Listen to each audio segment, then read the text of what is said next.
Welcome, everyone, to Buddha's Center. Let's begin by setting the most magnificent motivation in the universe, the motivation that Arya Nagarjuna calls the most high ideal of the Mahayana, which is bodhicitta. Let's think to ourselves, may I become a Buddha for the sake of all sentient beings. I'm attending this teaching to become a Buddha for the sake of all sentient beings. So let's just sit for a moment and try to set a proper motivation. We come to the teaching with so many things going on in our mind. And we've been over the course of the last, depending on how long, maybe over 20 years if you were with Rinpoche, but the last few years really looking at the steps that it would take to actually generate this beautiful mind. And right now we're looking at those steps. So however you've been able to change your mind based on these teachings, utilize that at this moment and try to generate the motivation saying that I'm here attending this teaching to become a Buddha for the sake of all sentient beings.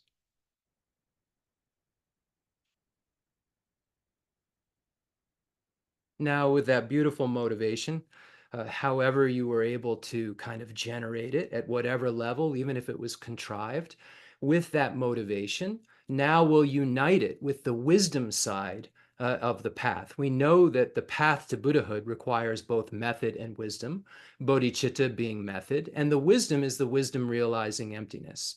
So, in order for us to become acquainted with that and to remove any obstacles that would make it not possible to have a successful completion of the teaching, or that would cause it not to be able to go the way that we would all like it to go, we'll recite the Heart Sutra. And let's imagine that not only is we are reciting the Heart Sutra, but let's imagine that we bring all sentient beings here and that we've led them here to recite the Heart Sutra along with us, whilst imagining that the merit field is in the space in front of us, and that Buddha Shakyamuni and Shariputra and Chenrezig, who are the uh, beings, the enlightened beings that are participating in the Heart Sutra, are there in the space in front of us.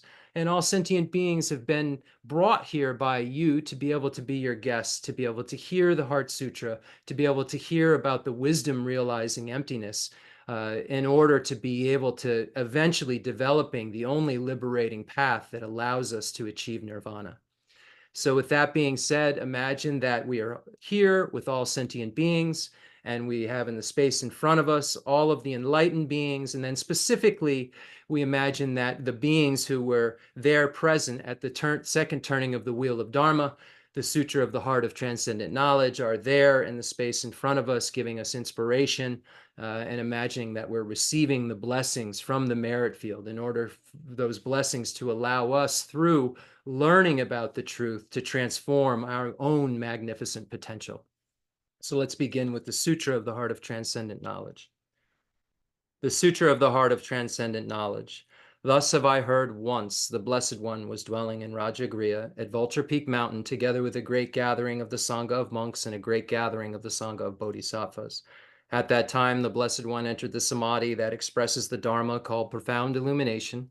And at the same time, noble Avalokiteshvara, the Bodhisattva Mahasattva, while practicing the profound Prajnaparamita, saw in this way. He saw the five skandhas to be empty of nature. Then, through the power of the Buddha, Venerable Shariputra said to noble Avalokiteshvara, the Bodhisattva Mahasattva, how should a son or daughter of noble family train who wishes to practice the profound Prajnaparamita?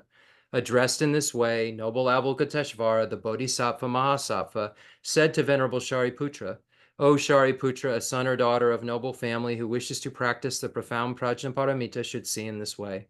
Seeing the five skandhas to be empty of nature.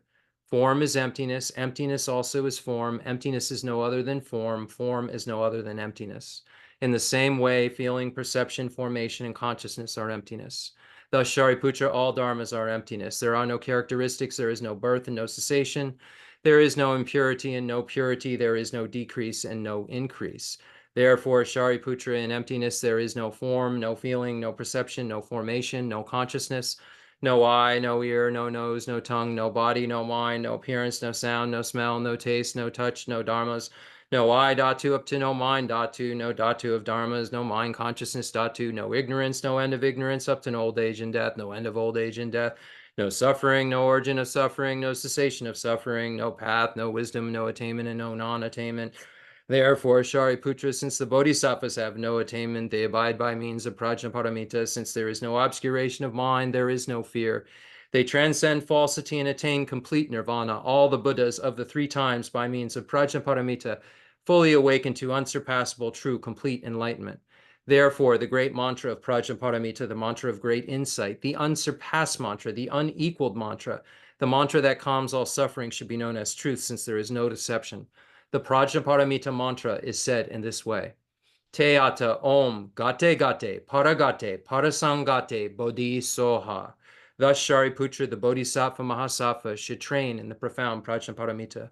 Then the Blessed One arose from that samadhi and praised noble Avalokiteshvara, the Bodhisattva Mahasattva, saying, Good, good, O son of noble family. Thus it is, O son of noble family, thus it is. One should practice the profound Prajnaparamita just as you have taught, and all the Tathagatas will rejoice. When the Blessed One had said this, Venerable Shariputra and noble Avalokiteshvara, the Bodhisattva Mahasattva, that whole assembly in the world with its gods, humans, asuras, and Gandharvas, rejoiced and praised the words of the Blessed One. Gala jube ne jo damba ne ngushe de ju ngai do do jen ju ba ba la mai bu shen si ne zong gan dro so la shat se lo aga samara te san ro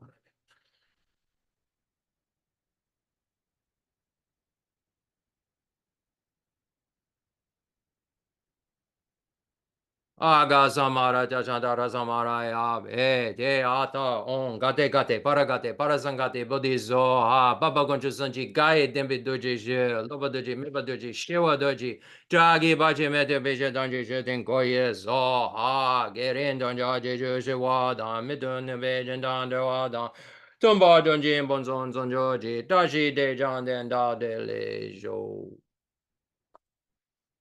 Outer mandala offering is a request for teaching, imagining offering a perfect universe to the enlightened beings. The fundamental ground is scented with incense and strewn with flowers, adorned with Mount Meru, the four continents, the sun and the moon. I imagine this as a Buddha land and offer it. May all sentient beings enjoy this pure realm. Holy Lamas high, wrap the sky of your Dharma bodies in massive clouds of knowledge and love, and let them pour upon the earth of your disciples as we are ready, a shower of rain, the teachings deep and wide. And now we'll put in the mandala offering Lama Tsongkhapa's source of all of my good, foundation of all good qualities that we've been going over, which is a supplication, which is appropriate to put supplications into the mandala offering. The source of all my good, the source of all my good is my kind Lama, my Lord. Bless me first to see that taking myself to him or her in the proper way is the very root of the path, and grant me then to serve and follow them with all my strength and reverence. Bless me first to realize that the excellent life of leisure I found just this once is ever so hard to find and ever so valuable. Grant me then to wish and never stop to wish that I could take its essence night and day. My body and the life in it are fleeting as the bubbles in the sea froth of a wave. Bless me first thus to recall the death that will destroy me soon, and help me find sure knowledge that after I have died, the things I've done, the white or black, and what those deeds will bring to me follow always close behind, as certain as my shadow. Grant me then ever to be careful to stop the slightest wrongs of the many wrongs we do, and try to carry out instead each and every good of the many that we may. Bless me to perceive all that's wrong with the seemingly good things of this life. I can never get enough of them. They cannot be trusted. They are the door to every pain I have. Grant me then to strive instead for the happiness of liberation. Grant that these pure thoughts may lead me to be watchful and to recall what I should be doing. Grant me to give the greatest care to make the Pratamoksha vows the essence of my practice. They are the root of Buddha's teachings. I have slipped and fallen into the sea of this suffering life. Bless me to see that every living being, every one my own mother, has fallen into. Grant me then to practice the wish for enlightenment, to take on myself the task of freeing them all. Bless me to see clearly that the wish itself is not enough. For if I'm not well trained in the three moralities, I cannot become a Buddha. Grant me then a fierce resolve to master the Bodhisattva vows. Grant that I may quickly gain the path where quietude and insight join together, one which quiets my mind from being distracted to wrong objects, the other which analyzes the perfect meaning in the correct way. Grant that once I've practiced well the path shared and become a vessel that is worthy, I enter with perfect ease the way of the diamond, highest of all ways, holiest door to come inside for the fortunate and good. Bless me to know with genuine certainty that when I've entered thus, the cause that gives me both the high attainments is to keep my pledges and my vows most pure. Grant me then to always keep them, even at the cost of my life. Bless me next to realize as well as I can the crucial points of both the steps, the essence of the secret ways. Grant me then to practice as the holy ones have spoken, put in all my effort in and never leaving off the practice of the 4 times, highest that there is. Bless me, grant me that the spiritual friend who shows me this good road and all my true companions in this quest live long and fruitful lives. Bless and grant me that the rain of obstacles, things within me or outside me, that could stop me now, stop and end forever. In all my lives, may I never live apart from my perfect lamas. May I bask in the glory of the Dharma. May I fulfill perfectly every good quality of every level and path, and reach then quickly the place where I become myself the one who holds the diamond. I send forth this jeweled mandala to you, precious Guru. I go for refuge until I am enlightened to the Buddha, the Dharma, and the Sangha. Through the merit I create by teaching the Dharma, may I achieve Buddhahood for the sake of all sentient beings. I go for refuge until I am enlightened to the Buddha, the Dharma, and the Sangha. Through the merit I create by teaching the Dharma, may I become a Buddha for the sake of all sentient beings. I go for refuge until I am enlightened to the Buddha, the Dharma, and the Sangha.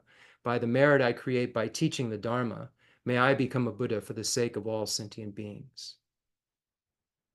If you are attached to this life, you are not a spiritual practitioner. If you are attached to samsara, you have no renunciation. If you are attached to your own self-interest, you have no bodhicitta.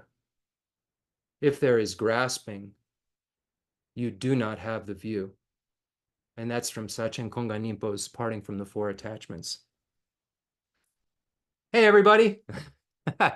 So great to be here with you tonight, again, discussing Lama Tsongkhapa's Foundation of All Good Qualities.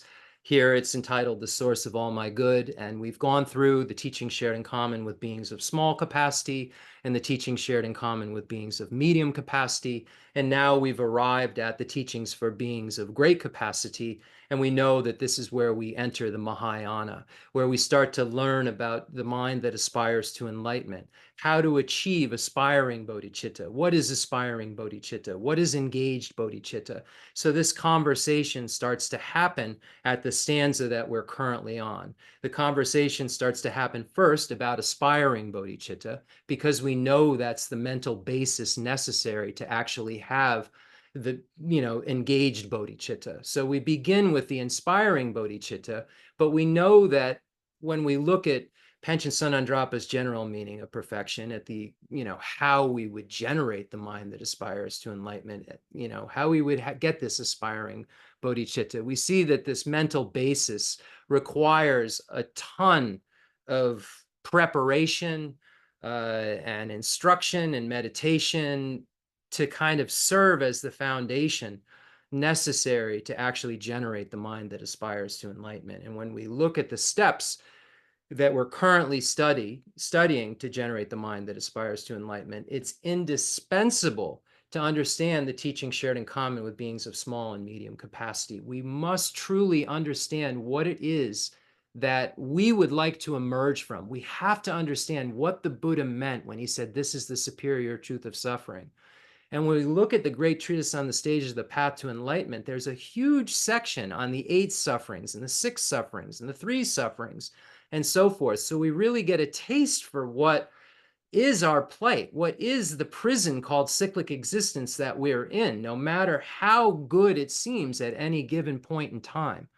And it's in dependence upon these realizations that we've had related to the small scope, related to death and impermanence, and related to going for refuge and reflecting on the future lives and karma and its results and so forth. And then understanding the truth of suffering, origin, and kind of cessation and path related to our own needs, identifying the truth of suffering for ourselves so that it makes sense in our own mind and it becomes something that we don't want in our lives, and identifying what the origin of suffering is and finding that this is what we need to abandon for ourselves if we don't want to have to endure these 8, 6, and 3 types of suffering. And then recognizing that the Buddha is saying that this suffering can cease. And the reason is because all phenomena arise from causes. And if we can identify what the origin of suffering is, then we can get rid of that which it gives rise to in the form of the truth of suffering. So the only thing that we need to figure out based on that information is exactly what the antidote to the origin of suffering is. And if we could figure out what that is, then we could certainly end it, because there wouldn't be a way for the suffering to occur if the cause wasn't there. So we identify these things from our own side and identify the pathway, the wisdom pathway, and the ripening pathways that lead to that actual cessation for ourselves. And then once we get this total distaste for cyclic existence and come to find out that there's nowhere in cyclic existence that we can go, whether it's in the low or high realms, where we aren't forced into a situation and out of control. And we know that being forced into anything, being out of control, is miserable. That's a lack of freedom, is suffering. And this is what the Buddha came to explain to us that we had never even thought about or come to understand. And that is that this plight that we have, these various sufferings that we have, are not of the nature of our mind. They are not something that we have to endure. They aren't something that's instinct that can't be, gotten rid of. They aren't our survival tools. They're actually our tools when we look at the ignorance and what it gives rise to, that are our weaknesses, that make us weaker. And the Buddha came to tell us this, and came to say that these kind of unsatisfactory states that you're living in are unnecessary. And when we really, really believe in this, because we've relied upon what the Buddha's come to teach and discovered for ourselves that it makes sense through using logic and reasoning, not blind faith, then we come to know that there's a way out, and we can get out by relying on the 3 highest higher trainings of ethics, concentration, and wisdom. And then we look to those we care about so much, many of which have no idea that there's a way out of suffering, and will probably not come to learn about that idea in this particular lifetime. And when we find out what we're in for in our future lives, if we don't get it right, it makes us then want to help them too, because we have a solution. We've come to find something that the Buddha came to teach in this world that no one had ever taught before. And that's that this suffering can end by getting rid of that which gives rise to it. And that's the self-grasping ignorance. And out of the billions and billions of beings in this universe right now, how many of them will actually hear that independence upon self-grasping ignorance, we have to be born again and again into cyclic existence? And we've been given this formula by our kind teachers and by these kind lineage masters to show us how exactly we can cut the root of cyclic existence and stop the thing that we never want day and night and can never get rid of day and night. It just seems to be there. We can actually get rid of something that no one, would ever think could be possible. And that's some real amazing kind of fact that the Buddha came to teach. And the thing is that, yes, we could, in dependence upon the teachings that we heard in the small and medium scope, achieve an abiding nirvana. We could achieve a freedom from samsara. We could get rid of the afflictive obstructions, the afflictive obscurations that bind us to cyclic existence. And we could never have to suffer again. But then there are all these people we care so much about that will. So we start to take this idea of renunciation, a desire to definitely emerge from cyclic existence that we've determined is the right thing, that we've decided makes sense based on logic and reasoning. And then we turn this mind that just sees cyclic existence as atrocious, as a burning prison, as somewhere to definitely emerge from. We've decided that we're in a burning house and we just need to find a door out. And that's the kind of motivation that we come to the table with when we start to say, okay, I want to become a bodhisattva now. It's not a small little motivation. It's not saying I want to become nicer. It's a full understanding of cyclic existence, a full desire to definitely emerge from it, that then turns towards everyone you love and looks at them in the same plight that you just realized that you're in, and makes a determination that you'd like to become the kind of being that could show them exactly how to achieve the state that you're looking to achieve. And we see in our daily lives, when we look at the qualities that a Buddha has, we see that the Buddha has this perfect love, perfect compassion, perfect skillful means, perfect power, perfect wisdom, perfect concern for others, omniscience, perfect wisdom of reality and diversity. So it's only that kind of being that can truly be the most reliable guide to others. And it's that kind of being that came to our universe 2,600 years ago to show us exactly what was necessary in order to be free from our cyclic existence, in order to be free from that which binds us to cyclic existence. And we learn in the Four Noble Truths that two of the truths, the truth of suffering and origin, show us how we're bound to cyclic existence. And the truth of cessation and path show us how we're unbound from cyclic existence. So just like us, all sentient beings are bound to cyclic existence and don't know they're bound to cyclic existence. And how to unbind them from cyclic existence, because there's so many varieties of aptitudes and understandings, is going to take a very realized mind to know exactly what they need. And the only being who is completely reliable because of being omniscient is the Buddha in that case. And we know that even Buddha Shakyamuni came to this world and taught so many different levels of selflessness, taught varying different levels according to what the specific recipient of the information needed at that time. And these are the kind of beings that we must become if we actually want to figure out how to get people to the goal that we're wanting for ourselves. So we see in all my life, see, I did it again. I have the wrong page. We see I have slipped and fallen into the sea of this suffering life. So in this stanza where the Mahayana path begins in the foundation of all good qualities, we see first the recognition about our own suffering. We see that we, in dependence upon realizing that we have birth, aging, sickness, and death, the suffering of meeting with the unpleasant, the suffering of separating from the pleasant, the suffering of not getting what we want, the suffering of being forced into appropriated aggregates, the uncertainty of cyclic existence, the suffering of being insatiable in cyclic existence. Does any of this ring a bell when I say these things? We know what these things are, this insatiability. We could have everything that we ever could think of and not be satisfied. And the Buddha said, this is the real sickness that we have, real sickness that we have, having to be reborn, having to go from high realms to low realms, and every time shucking this body we hold so dear off, just shucking it off, and who knows when, who knows when.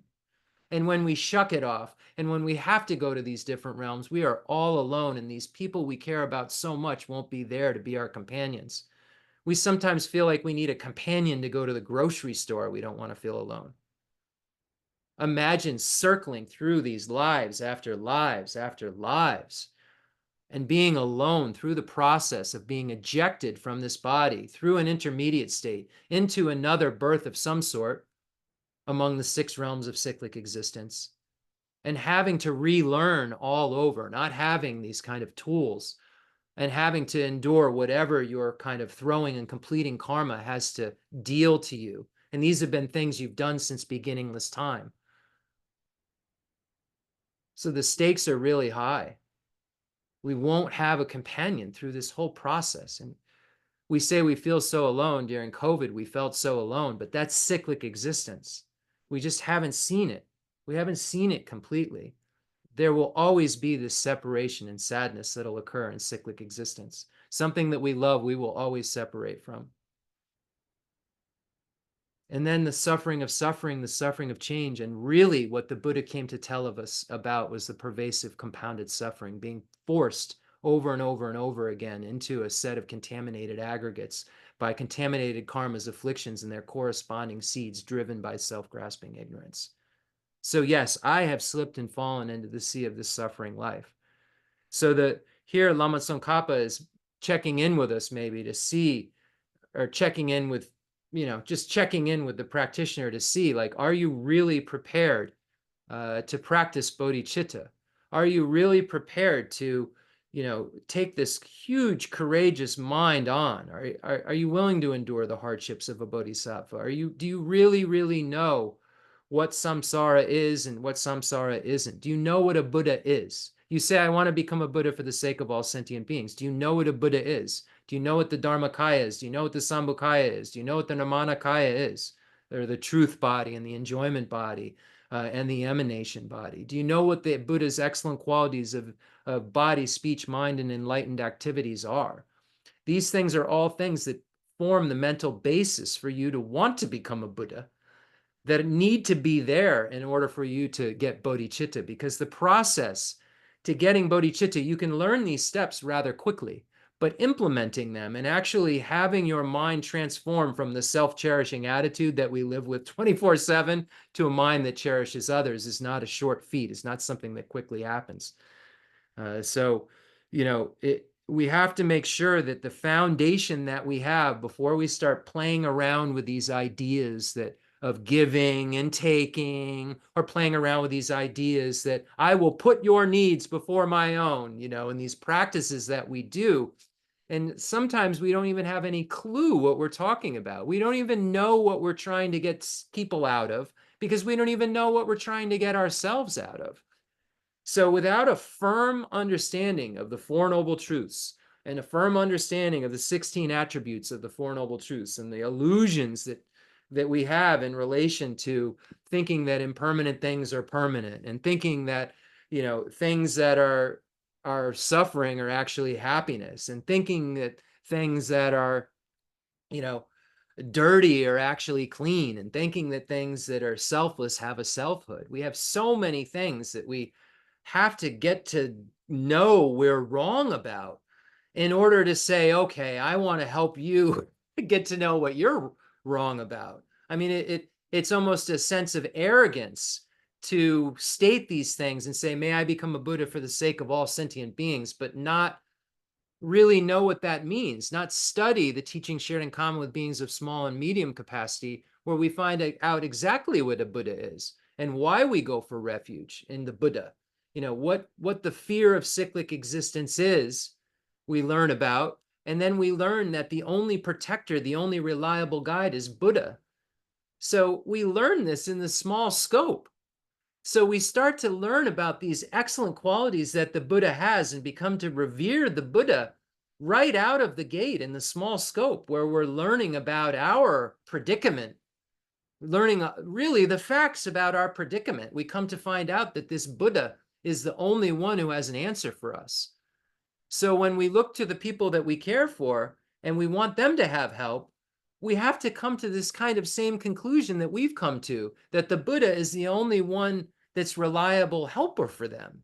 And if I want to help them, I've got to become that reliable helper.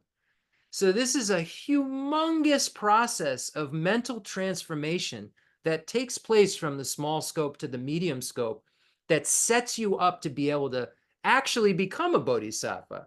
Not, you will become a bodhisattva because you will become a Buddha eventually. But in order to become a Buddha, you have to become a bodhisattva. In order to become a bodhisattva, you have to get bodhicitta. The moment you get bodhicitta, you become a bodhisattva. In order to get bodhicitta, you have to have renunciation. Full stop. You can't get bodhicitta without renunciation. And if you don't understand the Four Noble Truths, renunciation's, it's not real. You won't know what you're trying to get out of. Renunciation means the desire to definitely emerge, get out, be unbound. Be unbound from what? Well, just be unbound from like the kind of tough days I have. No, no, no. The best day you've ever had in your life, the Buddha teaches us we want to be unbound from that. The day you won the lottery, if you ever won the lottery, I don't know what that would be like. If there's anyone out there who won the lottery, that day, if you understood what the Buddha's talking about, you'd win the lottery and want to be unbound from cyclic existence. This is the kind of, prison that we're caught in, that we learn we're caught in, that we don't know that we're caught in these introductory teachings. So we must know the sea of the suffering life that we've fallen into. The sea it's so vast and it's so deep, and there's countless beings in this sea. It's got to be big enough for these countless beings. So it's like it's compared to an ocean because of its just vastness of the places that sentient beings reside. And it's only the Buddha that knows where those sentient beings are that reside.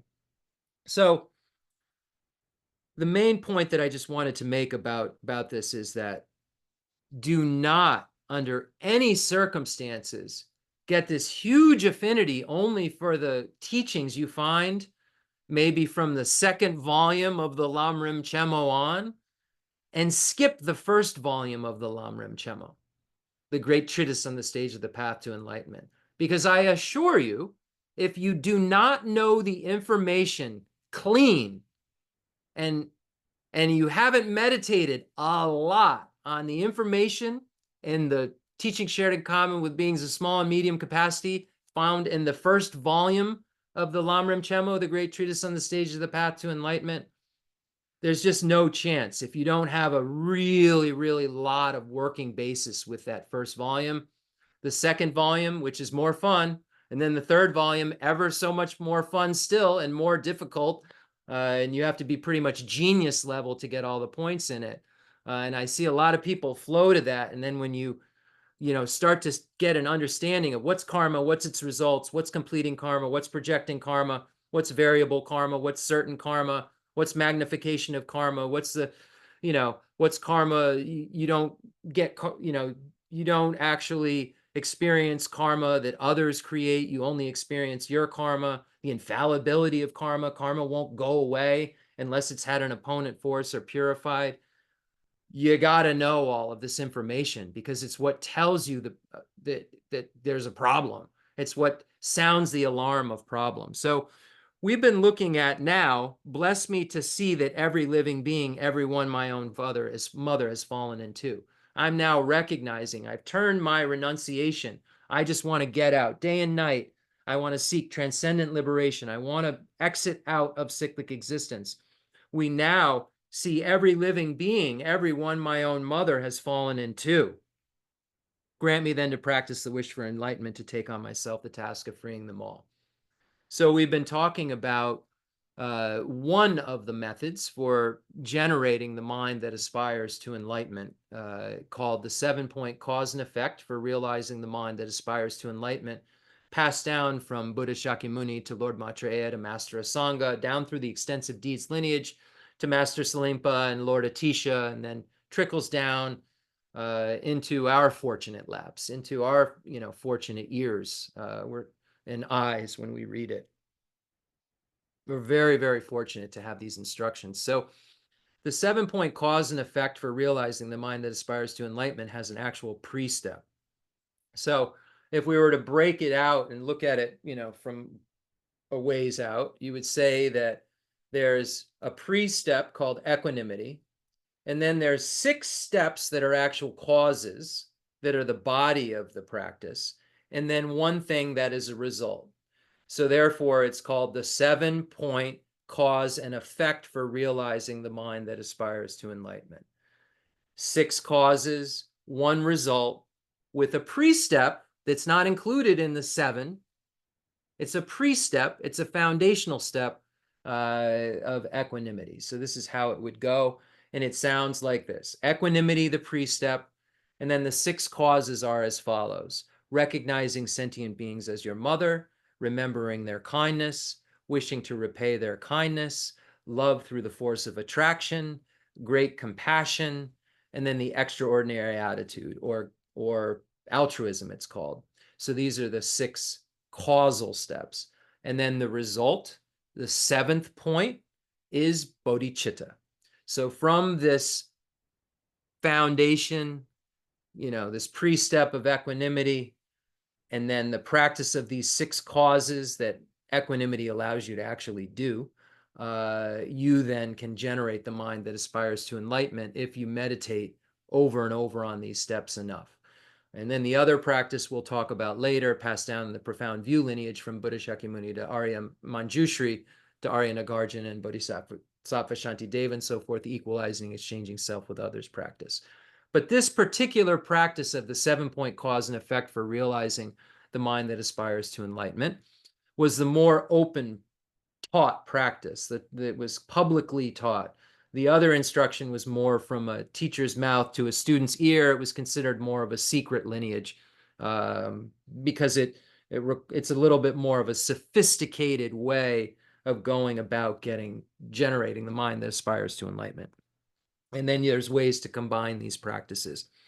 So the first step of equanimity, we looked at kind of getting this idea, not kind of getting, I'm sorry when I say that, getting this firm idea that it makes sense to equally be open-minded about or equally be willing to help out or benefit all the varying types of beings you can come in contact with. So equanimity looks at those various kinds of beings, those neutral beings who you kind of are oblivious to or just kind of like don't care about as much, those friends who you're really attached to, and enemies who you have aversion for. So this step allows you to, through analysis of beginningless lives and beginningless relationships, come to be open-minded enough to be willing to see that the person that's standing right next to you might have in your previous life been your greatest enemy, and your greatest enemy in this life may be the person that you cared about as much as the person who's standing next to you, and strangers filling both of those roles. And through relying on the teaching on the uncertainty of cyclic existence in the medium scope, we come to see this through examples and so forth. We won't get into, just look into the medium scope. We come to see these various kinds of relationships we've just merely forgotten about because death has happened and blurred our vision, and we took on a new course consciousness that has a new identity and has a new way of identifying with itself. Just like when we were thrust into the womb in this life and suddenly had a new way of identifying as ourselves. And, that came from a bardo, intermediate state that came from a previous life that we just don't know what that is. And we eventually will know what that is. So we've had all of these relationships with sentient beings, and they've been so kind to us, and they've been, so loving, and we've merely just forgotten about it. So we're equally willing, through logic and reasoning, through using Acharya Dharmakirti's logic and reasoning about beginningless lives, beginningless moments of consciousness, beginningless wind, beginningless sense powers, and so forth, using this logical analysis, and then using the other points that are made in the Lam Rim to come up with this idea that we can then have a smooth palette in our mind to be able to say, okay, now let's start this practice. Let's start the causal steps. Let's start with recognizing sentient beings, all sentient beings, as our mother. So we think of the mother of our mother in our current life, and then think that she's even been our mother in previous lives. And, we, kind of just expose the kindness of that being, and then, move out to our fathers and our siblings and so forth. We begin with whatever being in the universe that we remember who would take care of us when we were most vulnerable. His Holiness the Dalai Lama, 14th Dalai Lama, mentions this. Use whatever being you feel was most nurturing to you as an example of this role. So it's important to just do whatever works for your own personal mind to be able to evolve it. This isn't about anything but that. This is about becoming better every day, the best we can. And that sometimes we have to modify steps, and we have to rely on the oral tradition, to know how we can make these practices applicable to our own minds so that it feels the most comfortable. So we think of these beings and we think of, the kind that our mother's been our mother in our previous lives, our father's been our mother in our previous lives, and we think about this really kind relationship that we had with every sentient being and how they took care of us when we were vulnerable. They took on this kind of role. So we're just really identifying them all as our mother, you know, in this particular step, just coming to this conclusion more through logic and not really looking at kindness or anything, just coming to this conclusion that every single sentient being has been our mother in this first step. And then the second step we looked at, we learned that we then remember the kindness that a mother shows. And we went through an exhaustive look at that.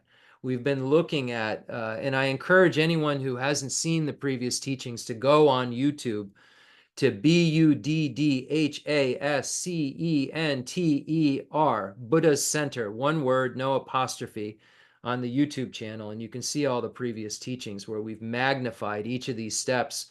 And we've looked into the Buddha Shakyamuni's descent into the Lanka Sutra and Arya Sanga's levels of yogic deeds. And we've looked at Lama Tsongkhapa's great treatise on the stage of the path to enlightenment. And we've looked at all of the various Dalai Lamas. We've looked at the third Dalai Lama texts, and we've looked at the fifth Dalai Lama's text and the seventh Dalai Lama's text, and we've looked at the 14th Dalai Lama's text and the Panchen Lama's text we've been using and Pabonka Rinpoche's text.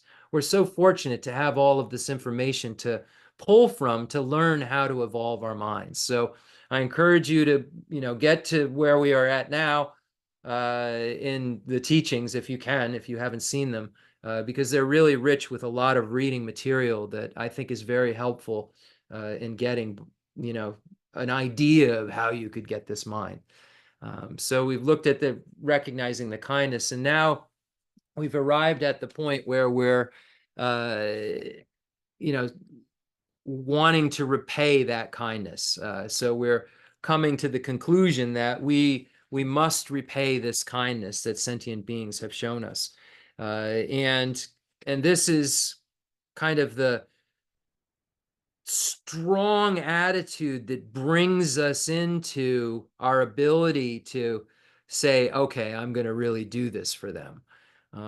It's not at the point where we've made that conclusion, but it's like a musical piece that's building up and building up and building up. You know how sometimes classical pieces, all kinds of music does this, but it starts out quite quiet and builds up and builds up and builds up and builds up. This is what this practice is doing. It's getting us to build up our mind more and more and more to have affection for sentient beings. And then eventually couple that affection with this kind of steadfast desire to help them, because we've taken on this idea that we must repay their kindness earlier on. So it's important to look at that. So we've read through Lama Tsongkhapa's great treatise on the stage of the path to enlightenment, volume 2, excuse me, up to the section right after the verses from the Naga king's drum. And we told the story over a couple weeks ago about what this sutra is about and so forth. So I won't get into that and be redundant.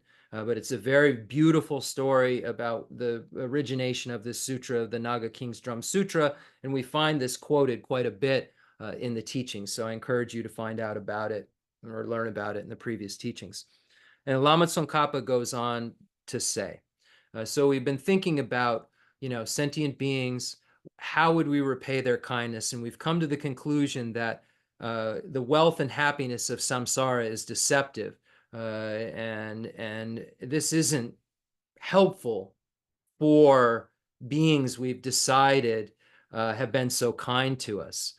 So here we're coming to the conclusion that we need to repay kindness, and what that would kind of look like and how we should relate to beings in general in this step. So I'll just read from Lama Tsongkhapa's text. In brief, your mother is crazed, unable to remain composed. She is blind, has no guide, and stumbles with every step as she approaches a frightful precipice. If she cannot place hope in her child, In whom can she place hope? If her child does not take responsibility for freeing her from this terror, who would take the responsibility? So we're saying to ourselves, okay, I've recognized that I want to get out of cyclic existence. I need to be unbound from cyclic existence. And all beings who are my mother are blind. They're stumbling around crazed under the control of their afflictions. Not under their minds are controlling them, and they don't have control of their minds. So we begin to look at this. It's a really powerful point made in the first volume in the meditation section that says that you've always been under the control of your mind and you've never had control of your mind. So if the mind's in control and you have control of it, that's fine. But the mind's in control and you've never had control of your mind. So you're seeing that you know this about you. You're looking at sentient beings and saying, they're crazed. They don't have control of their mind. They're under control of their mind and they don't have control of their mind. I don't have control of my mind and I'm under the control of my mind. Such powerful information. Likewise, the madness of the afflictions disturbs the peace of the mind of living beings, your mothers. Thus, they are crazed because they have no control of their minds. They lack eyes to see the paths to high status, rebirth as a human or a deity, and certain goodness, liberation or omniscience. They have no true teacher who is a guide for the blind. They stumble because their wrongdoing cripples them at each moment. When these mothers see the edge of the precipice of cyclic existence in general, and the miserable realms in particular, they naturally take hope in their children, and the children have a responsibility to get their mothers out of this situation. Therefore, with this in mind, repay your mother's kindness by definitely causing them to emerge from cyclic existence. So sentient beings don't know, right? They don't know about high status of the higher realms of cyclic existence. Human demigods and gods. They don't know. We're just trying to get through the day. They don't know that this is a cycle that isn't going to stop of suffering unless something is done about it. And the sufferings of that day are nothing compared to the potential suffering. Sentient beings just don't know this. So here we're looking to cause them to know this, to cause them to understand this, to figure out how they could know and understand this and how we could get to all of them. And then it says from Shantideva's Compendium of Training. So Bodhisattva Shantideva, best known for the Guide to the Bodhisattva's Way of Life, a beautiful life manual. I suggest everybody get to know extremely well. Bodhisattva Shantideva's Guide to the Bodhisattva's Way of Life. My teacher, who's been 20 years getting a Geshe degree and then went to Tantric University, may memorize thousands of pages of things, said that he's come to the conclusion that it's all in this book that's this big called Bodhisattva Shantideva's Guide to the Bodhisattva's Way of Life. So that's the big one everyone knows about. And then there's another text called the Compendium of Trainings, which is really a word commentary on Arya Nagarjuna's Compendium of Sutras. And there apparently is a text by Bodhisattva Shantideva called the Compendium of Sutras as well, but it's lost. It's not in the Tibetan tradition, but they do have the Compendium of Trainings, which is just a lot of sutra quotes that are used. And so that's the quote from the Compendium of Trainings, and it says this: crazed by the afflictions, blinded by ignorance, stumbling with each step on a path with many a precipice. You and others are always subject to sorrow. All beings have similar sufferings. Although it is said that it is improper to look for others' faults and that it is wonderful to notice even a single virtue, here it's appropriate to consider how others are helpless. So we're always trying to look for the good. But in this particular meditation, we're seeing the disgustingness of cyclic existence and the helplessness of sentient beings and how angry they are, how uncertain they are, how fearful they are, how scared they are, how all of the things that they are are happening because they're in cyclic existence. If you're in cyclic existence, you're suffering. Full stop. There is nowhere in cyclic existence you don't at least have the pervasive compounded suffering, meaning that the highest state that you can achieve, the highest state of meditative absorption, will end as soon as, like an arrow being shot in the sky, the power to keep that arrow going up eventually loses its ability and then goes down. Likewise, the power that keeps one in those high states of bliss concentration loses its ability to keep the being there. And because there's so many other karmas, and because the self-grasping ignorance that kind of perpetuates things hasn't been gotten rid of, a new birth is taken on within cyclic existence. That's a change from that state that then becomes a state of suffering that you never saw coming. So there's nowhere in cyclic existence that's good. And we need to be able to identify that the person who is a billionaire who seems to be happy, if you had an example of that person, or whoever, you might say, wow, they're really happy. You have to be able to see that they're not. And any happiness that they're having is just bait keeping them in cyclic existence. And this is the kind of realization that we come to have through our own understanding of what cyclic existence is. And I just want to read one more thing. I'm going to try to keep the teachings a little bit shorter, keep them around an hour to an hour and 15 minutes if possible. So I'm working on that just to see if that helps to be able to get people to retain more of the information, or is, less boring. Maybe if it's boring, no one said it's boring, so I didn't get that feedback, but I just would like, to be as effective as possible. So tonight I'd like to read, to end this section on the wish to repay the kindness of all sentient beings by doing the meditation. It's quite short. In the second Panchen Lama, Panchen Losang Yeshe's text, The Swift Path, we know that there's different ways to actually list the Panchen Lama lineage. You can say, sometimes they say first and second Panchen Lama in relation to, Panchen Losang Chuji Jetsun, the first Panchen Lama, and then Panchen Losang Yeshe, the second Panchen Lama. But then there's another way to list the Panchen Lamas, and it brings the lineage all the way back to Lama Tsongkhapa. If we enumerate the Panchen Lamas, starting with Panchen Losang Chuji Jetsun, we start around the time of the fifth Dalai Lama. But there's another way to recognize the lineage of reincarnations all the way back to Lama Tsongkhapa.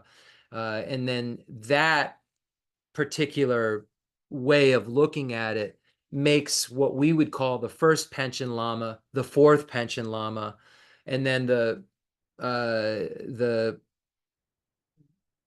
Panchen Lama that we're reading about, so Panchen Losang Chuji Jetsun would become the fourth Panchen Lama, and then Panchen Losang Yeshe would become the fifth Panchen Lama. So I'll read you just the names, how it would be if it were in that order, because I don't think I did that last time. And I think it's cool to kind of hear about this, and then we'll do the meditation, and then we'll dedicate. So the Panchen Lama's lineages started, again, around the fifth Dalai Lama, and that's where we get first Panchen Lama. But if we date it back, and some of the other traditions within Tibetan Buddhism date it back. So Lama Tsongkhapa had two kind of main disciples that we refer to, Kirtup Je and Jelsup Je. And Kirtup Je is considered in this particular lineage as the first Panchen Lama.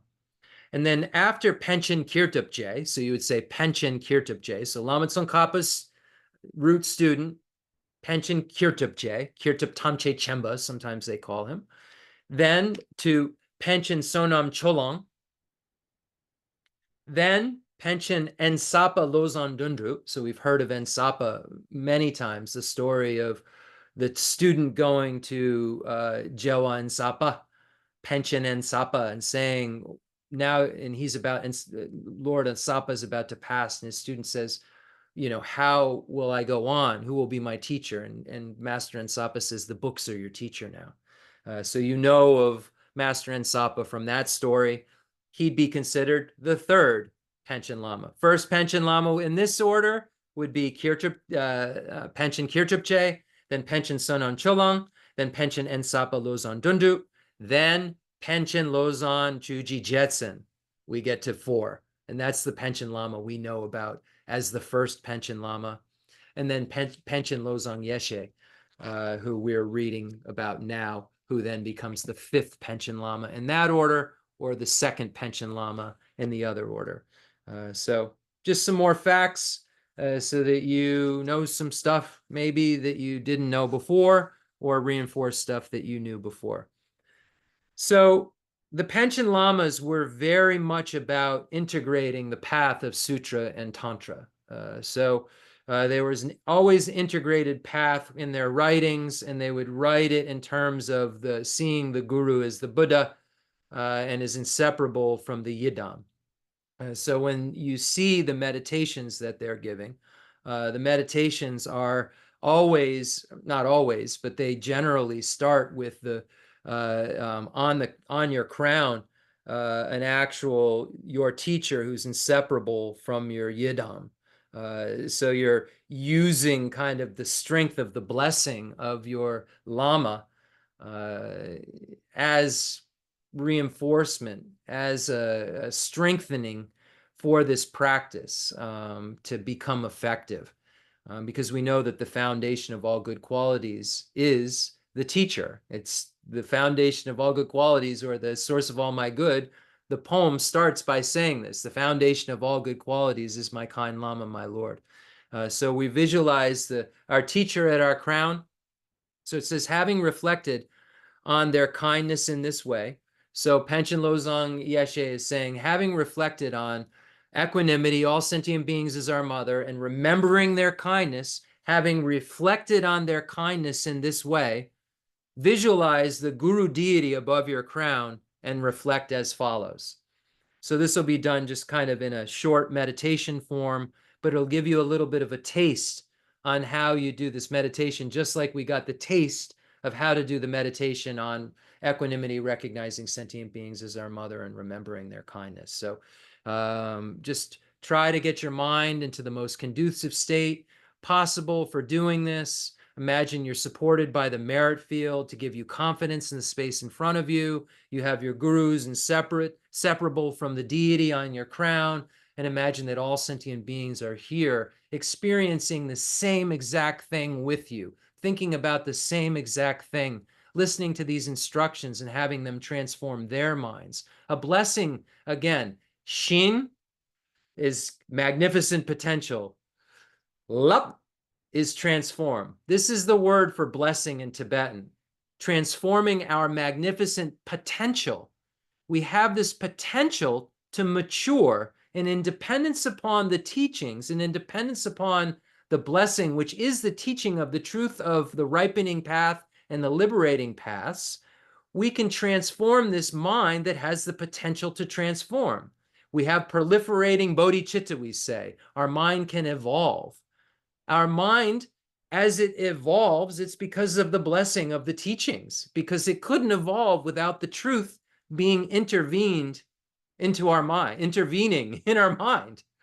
So this is how we think about it. So thinking of the Lama on our crowns and thinking of all sentient beings, trying to always bring sentient beings into our collecting virtue and imagining they're collecting it with us, so that we can then eventually connect with every single sentient being in the universe the way that we do sometimes when we start this teaching, where we imagine that we're a Buddha that can emanate bodies to every single sentient being in the universe and use their language and talk to them in the specific way that they need to based on their aptitude. So we begin meditating like this. My mothers, who have cared for me with kindness since beginningless time, are mentally disturbed by the demons of afflictions and have become insane. Their minds are out of control. They lack the eye that sets its sights on the paths of high rebirths and beatitude.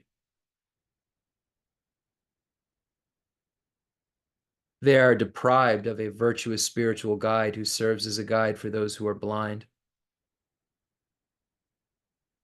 Teetering from beginning, tossed by their turbulent delusions and desires, inducing misconduct in every single moment, they wander at the edge of the terrifying abyss of samsara, especially the lower realms.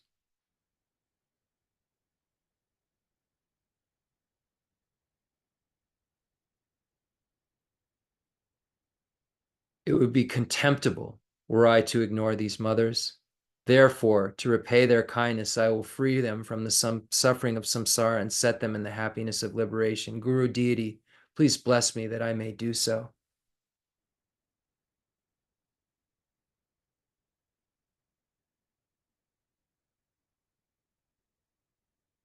Think now. From having made supplications in this manner, streams of five-colored nectar along with light rays descend from the body of the Guru deity above my crown, permeating my body and mind, and also those of all sentient beings. They cleanse us of all the misdeeds and obstructions we have amassed since beginningless time, and in particular those misdeeds and obstructions that prevent us from realizing the wish to repay the kindness of our mother. The special realizing of wishing to repay the kindness of our mother is produced in our mental continuum.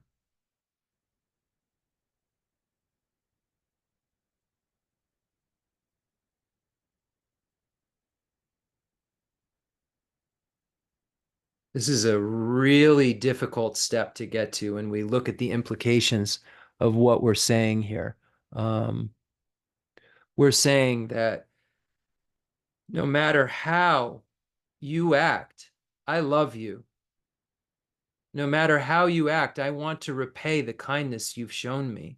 No matter how you act, you're acting in a way that I don't like isn't a reason for me not to care about you. It's not a reason. And we come to learn this more and more as we go through the steps that come after this, love through the force of attraction, great compassion, the extraordinary attitude. We really, really get to know this more and more and more. But we learned a bit ago, even in this text, that, recognizing that someone is a difficult person is not a reason to have an excuse. It doesn't become an excuse for us not to care for them. And this is what's so important for us to understand. When we can see that every single sentient being is under control of the afflictions, they're under the control of their mind, and they don't have control of their mind. And their mind, the thing that does have the control of their mind, is a terrorist of the afflictions. So they're under the control of the afflictions and they don't have any control. So the more and more we can see difficult people in this light, the more it tallies actually with reality and is less about emotion and less about our self-cherishing attitude being affected, and how dare they, and more about reality. So these teachings are about getting our mind to tally with reality, getting our mind to understand what the heck is really going on around us.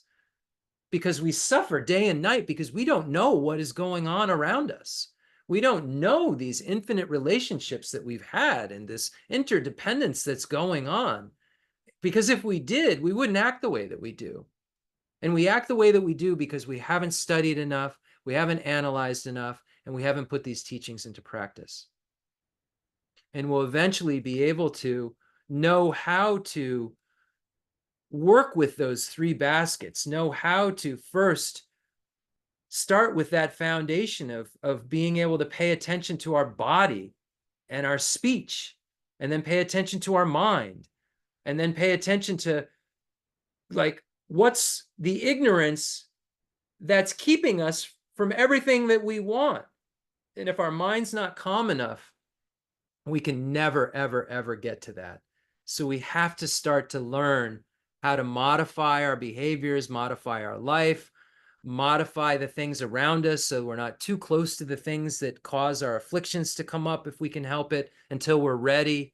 And we spend a heck of a lot of time preparing for those circumstances when the explosion happens so that we can say, I know you're screaming at me, and I don't find that as something acceptable in cyclic existence, but I care about you so much that I couldn't imagine not becoming a Buddha as quickly as possible to help you figure out how to stop feeling badly, how to stop having disturbed states of mind, stop having a mental factor, the presence of which causes disturbance in the mind. And that's the definition of an affliction, disturbing their mind. So anytime someone's angry, so anytime someone's scowling, anytime someone's giving you the finger, anytime someone's yelling at you because they didn't like the way you drove, recognize that that noise that's coming out is connected to someone suffering a lot, has a disturbed state of mind.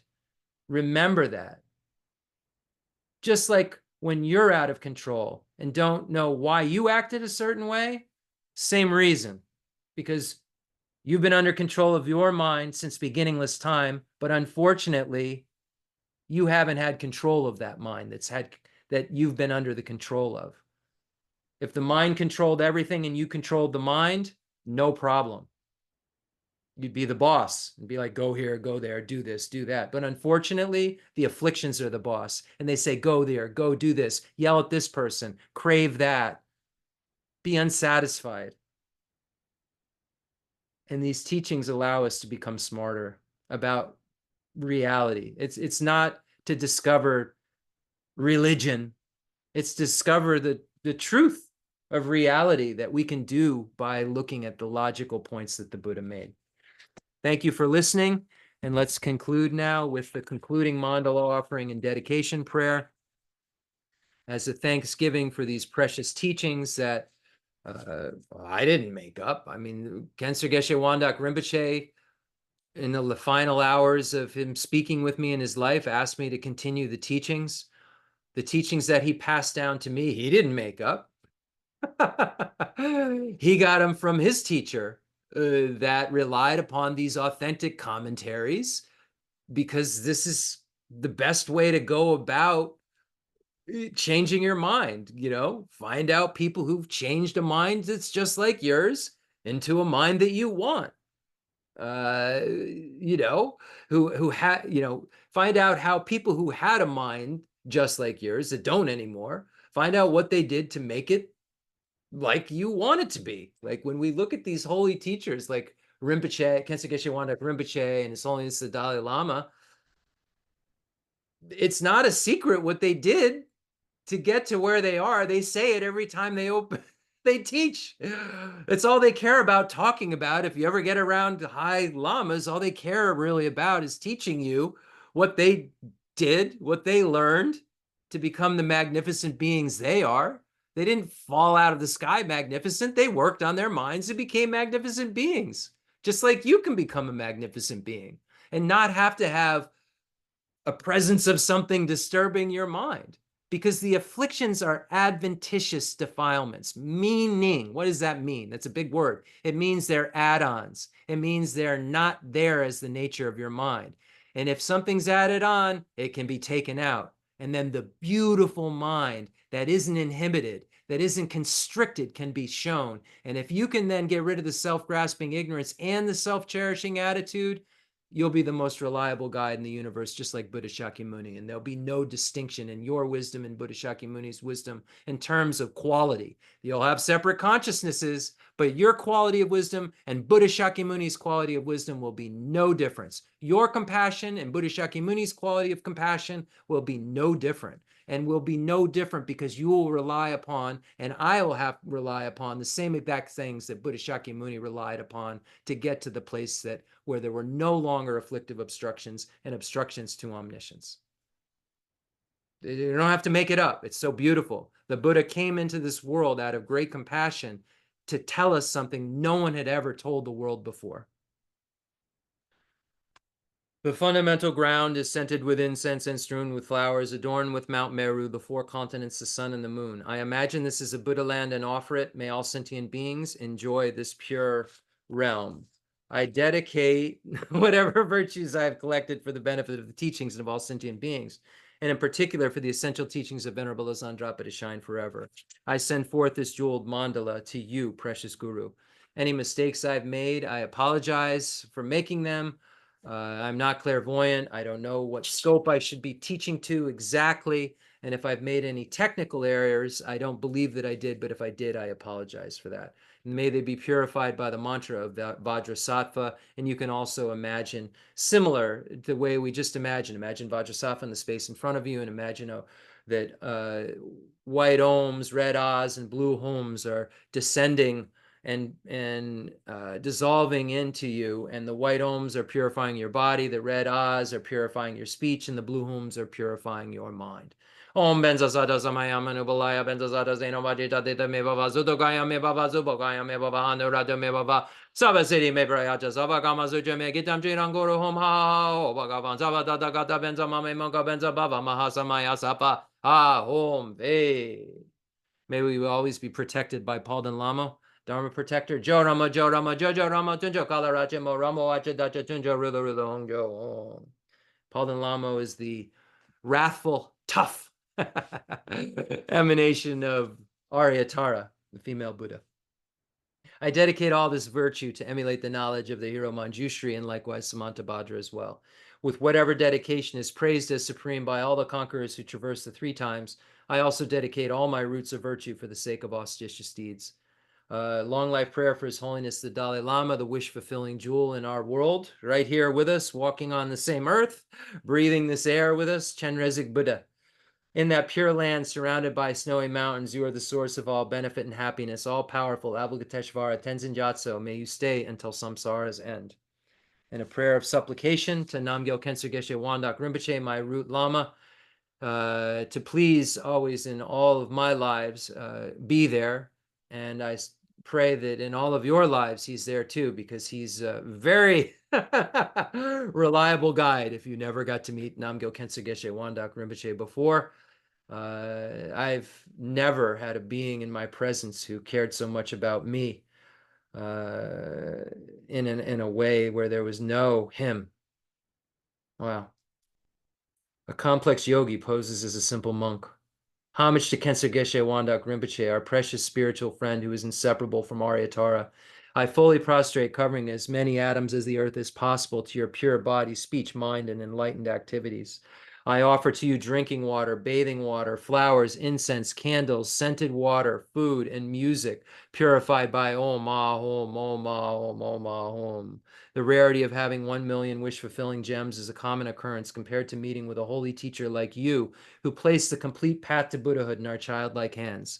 Just like Lord Atisha, who came to Tibet with the lamp to dispel the darkness of ignorance, you, kind abbot, arrived in the West with a lineage purer than a diamond and begged us never to be satisfied with partial instructions. The teachings of the extensive deeds and profound view lineages flowed from your lips like nectar for our ears that elucidated the teachings for beings of three capacities. Now that sound has stopped. All composite things are impermanent. You told us that all of your teachers passed away and understood the sadness, entreating us to continue our studies. The Buddha does not wash the negativities of beings, nor does he remove their miseries by his hands. His spiritual realizations are not transferred to them. It's by teaching the truth of suchness that beings are liberated. We are not prepared to take this difficult journey to highest goodness of Buddhahood without your continued guidance. The sadness in our hearts would be too overwhelming.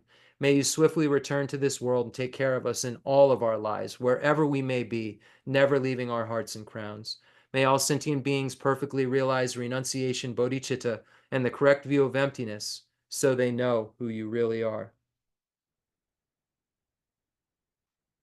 Thank you so much, everyone, for coming and allowing me to continue to give these teachings and help me to learn more and more ways to make my mind less disturbed. I really appreciate it. It's through dependent origination that this actually occurs. And I just want to say thanks again. And please apply these teachings to your mind. And please look into some of these texts I talk about and see if you can take 5 or 10 minutes in the morning and expand it more and more. But try to take at least 5 or 10 minutes and change your mind and make it more compassionate and loving. Move it more towards the place that would be like a bodhisattva thinks. because we want to become bodhisattvas because it's the only entrance into the Mahayana is when we become a bodhisattva. And this is indispensable if we want to have the highest amount of happiness, never suffer again, and be the most reliable guides in the universe with perfect love, perfect compassion, perfect skillful means, perfect power, perfect wisdom, perfect caring for others, and a perfect understanding of conventional and ultimate truth simultaneously that no other being in the universe can simultaneously have but a Buddha. Thank you. See you.